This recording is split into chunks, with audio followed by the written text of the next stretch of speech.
Allora, dobbiamo distinguere sicuramente due scenari fondamentali. Il primo è quello dei cittadini che sono asintomatici o che hanno pochi sintomi, vale a dire poca febbre, un po' di mal di gola, un po' di tosse. Queste persone sono caldamente invitate a rimanere al proprio domicilio, che in questo momento è l'area più sicura.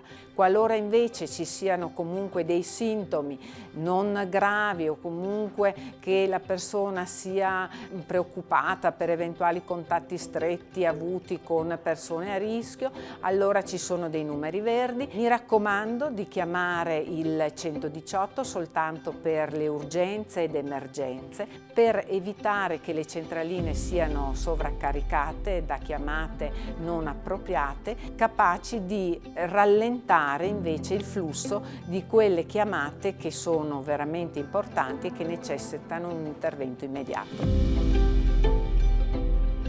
Prevenire significa applicare le normali regole di igiene che sono valide per tutte le età. E inoltre è veramente importante ricordarsi da un punto di vista educativo di insegnare ai bambini a lavarsi le mani. Questo protegge non solo dalle polmoniti ma anche da tutte le infezioni a trasmissione orofecale ed è un'ottima abitudine anche per gli adulti. Viaggiare solo se necessario nelle aree indicate secondo le raccomandazioni delle autorità nazionali e vaccinarsi se possibile 2 settimane prima per l'influenza. Questo non perché il vaccino riduca il rischio del coronavirus, ma perché impedisce che voi, nel caso abbiate un'infezione, vi rechiate in un pronto soccorso e quindi aumentate il vostro rischio di entrare in contatto con persone che hanno quell'infezione ed aiuta inoltre anche il medico a fare una diagnosi più rapida. L'attività ospedaliera ambulatoriale prosegue, questo deve essere chiaro a tutti, quindi le visite sono tutte confermate. È possibile, se per vari motivi uno non può recarsi a fare la visita, disdire la visita chiamando il CUP senza pagamento di alcuna penalità. Nel caso invece che la persona non chiami per disdire e non si presenti, riceverà a casa il ticket intero da pagare.